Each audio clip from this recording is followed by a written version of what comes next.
بسم اللہ الرحمن الرحیم۔ زبیر خان قطر سے پوچھتے ہیں کہ کیا کھڑے ہو کر پیشاب کرنا جائز ہے؟ اگر جائز ہے تو کن صورتوں میں جائز ہے؟ جناب زبیر خان، اس بارے میں ہمیں بہت ساری احادیث ملتی ہیں جن میں کھڑے ہو کر پیشاب کرنے سے منع کیا گیا ہے، لیکن سند کے لحاظ سے ضعیف روایتیں ہیں۔ جو بالکل بے غبار روایتیں ہیں وہ دو ہیں۔ ایک تو بخاری کی حدیث ہے کہ حضرت حذیفہ بن یمان رضی اللہ عنہ سے روایت ہے کہ نبی صلی اللہ علیہ وسلم اتا سباطۃ قوم فبال قائما وتوضأوا کما قال، کہ آپ صلی اللہ علیہ وسلم کہیں تشریف لے گئے اور کچرے کا ڈھیر وغیرہ تھا تو وہاں آپ صلی اللہ علیہ وسلم نے کھڑے ہو کر پیشاب کیا۔ اس حدیث کی روشنی میں بعض علماء کی رائے یہ ہے کہ کھڑے ہو کر پیشاب کرنا بالکل جائز ہے، اس میں کوئی گناہ نہیں ہے۔ لیکن دوسری طرف حضرت عائشہ رضی اللہ تعالی عنہا کی حدیث ہے، وہ بھی صحیح حدیث ہے۔ اس میں آتا ہے کہ آپ حضرت عائشہ فرماتی ہیں کہ من حدثکم، جو تمہیں یہ بتائے کہ نبی صلی اللہ علیہ وسلم نے کھڑے ہو کر پیشاب کیا ہے، فلا تصدقوہ، اس کی تصدیق مت کرو، یعنی اس کو جھوٹا قرار دو۔ تو یہ دوسری حدیث ہے جس میں امی عائشہ فرماتی ہیں کہ آپ صلی اللہ علیہ وسلم کبھی کھڑے ہو کر پیشاب نہیں کرتے تھے، بلکہ اگر کوئی کہے کہ آپ نے کھڑے ہو کر پیشاب کیا تو اس کا انکار کر دو۔ تو حضرت حذیفہ والی حدیث سے پتہ چلتا ہے کہ بہرحال نبی نے یہ کام کیا ہے۔ امی عائشہ تو چونکہ روز جو نبی صلی اللہ علیہ وسلم کا معمول دیکھ رہی ہیں اس کے حساب سے بتا رہی ہیں کہ نبی یہ کام نہیں کرتے تھے۔ تو اس سے ہمیں پتہ چلتا ہے کہ آپ صلی اللہ علیہ وسلم کا جو عام معمول تھا وہ بیٹھ کے پیشاب کرنے کا تھا، اور اس میں آپ صلی اللہ علیہ وسلم اتنی زیادہ تاکید سے اور اتنی پابندی سے بیٹھ کے پیشاب فرمایا کرتے تھے کہ امی عائشہ کو یہ گمان ہوا کہ یہ کبھی ہو ہی نہیں سکتا کہ نبی کھڑے ہو کر پیشاب کریں گے، تبھی تو کہہ رہی ہیں کہ جو یہ کہتا ہے اس کا انکار کر دو۔ تو اس سے پتہ چلتا ہے کہ اصل سنت اور اصل ادب یہی ہے کہ بیٹھ کے پیشاب کیا جائے۔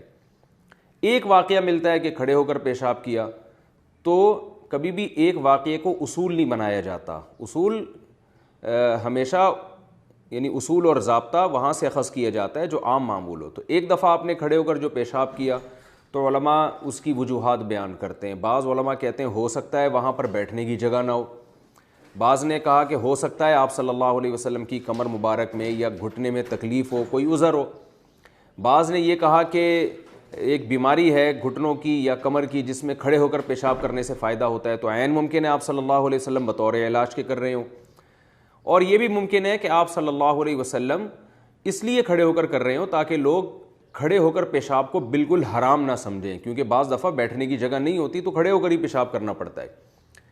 تو جو جمہور علماء ہیں ان کا موقف اس بارے میں یہ ہے کہ بیٹھ کے پیشاب کرنا سنت ہے، ادب ہے، اور کھڑے ہو کر پیشاب کرنا خلاف سنت ہے، مکروہ ہے، ناپسندیدہ ہے، کیونکہ آپ صلی اللہ علیہ وسلم کا یہ معمول نہیں تھا۔ اور اگر کھڑے ہو کر پیشاب کرنے میں چھینٹے پڑنے کا اندیشہ ہو تو پھر تو یہ بالکل ناجائز ہے، حرام ہے، کیونکہ آپ صلی اللہ علیہ وسلم نے فرمایا استنزہوا من البول فإن عامۃ عذاب القبر منہ، پیشاب سے کی چھینٹوں سے بچو، یعنی پیشاب سے بچو، اس لیے کہ اکثر عذاب قبر پیشاب کی وجہ سے ہوتا ہے۔ تو خلاصہ کلام یہ ہے کہ کھڑے ہو کر پیشاب کرنا مکروہ ہے، ناپسندیدہ عمل ہے۔ اصل سنت یہی ہے کہ بیٹھ کے پیشاب کیا جائے۔ البتہ کھڑے ہو کر پیشاب کرنے کو حرام یا گناہ کبیرہ نہیں کہا جائے گا، ناپسندیدہ مکروہ کہا جائے گا، اور اگر کوئی ضرورت ہو تو پھر بالکل جائز ہے۔ جیسے بعض دفعہ واش روم میں بیٹھنے کی جگہ ہی نہیں ہوتی، جب آپ کسی دوسرے کنٹری جاتے ہیں تو وہاں جگہ ہی نہیں ہوتی، بعض دفعہ انسان جلدی میں ہوتا ہے، واش روم کا دروازہ بند ہے تو اب اتنی دیر انتظار کرنا مشکل ہے، تو پھر چلو وہیں کھڑے ہو کر پیشاب کر لے انسان۔ تو کوئی عذر ہے تو بالکل جائز ہے، اور اگر کوئی عذر نہیں ہے تو پھر بہرحال مکروہ ناپسندیدہ ہے یہ عمل۔ باقی اس بارے میں اور بھی بہت ساری روایتیں ہیں۔ حضرت عمر سے مروی ہے کہ میں جب سے اسلام لایا ہوں میں نے کھڑے ہو کر پیشاب نہیں کیا، لیکن حضرت عمر سے ایک دفعہ کھڑے ہو کر پیشاب کرنے کی روایت بھی ملتی ہے۔ تو باقی جو روایتیں ان میں دونوں طرح کی روایتیں ہمیں ملتی ہیں۔ تو یہ دو حدیثیں بالکل بے غبار ہیں، ایک کہ نبی صلی اللہ علیہ وسلم نے کھڑے ہو کر پیشاب کیا، حضرت حذیفہ اس حدیث کے راوی ہیں، لیکن ایک واقعہ ملتا ہے، اور دوسرا امی عائشہ جو آپ کی زوجہ ہیں، جو آپ کے حالات زیادہ جانتی ہیں، وہ بتاتی ہیں کہ نبی صلی اللہ علیہ وسلم ایسا نہیں کرتے تھے۔ تو اس لیے علماء نے دونوں میں تطبیق دی ہے، اور تطبیق اسی طرح سے دی ہے کہ کبھی کسی عذر سے ہو جائے تو بالکل جائز ہے، بلا عذر یہ کام ناپسندیدہ ہے، مکروہ ہے۔ اچھا ہاں، علامہ یوسف بنوری رحمۃ اللہ علیہ جو بنوری ٹاؤن کے بانی تھے، انہوں نے ایک اور بات یہاں لکھی ہے کہ کھڑے ہو کر پیشاب کرنا جو ہے اس زمانے میں غیر مسلموں کا شعار بھی بن چکا ہے، وہ بیٹھ کے نہیں کرتے پیشاب. تو فرمایا کہ جو چیز لوگوں غیر مسلموں کا شعار بن جائے نا، اس سے اجتناب اور زیادہ ضروری ہے. تو مسلمان قوم ہمیشہ سے اسلاف سے لے کے آج تک کھڑے ہو کر پیشاب کو معیوب ہی سمجھتے رہے ہیں، برا سمجھتے رہے ہیں، اور ویسے بھی ایک عجیب سی ایک اس میں حیوانگی سی معلوم ہوتی ہے. تو اس لیے انہوں نے فرمایا کہ یہ مسلم قوم کا شعار بھی ہے کہ بیٹھ کے پیشاب کرتے ہیں مسلمان. تو جو چیز شعار بن جائے نا، اس کی تاکید پھر اور زیادہ بن جاتی ہے. اس میں چونکہ اگر آپ کھڑے ہو کر پیشاب کریں گے تو غیر مسلموں کی اس میں مشابہت بھی ہوگی.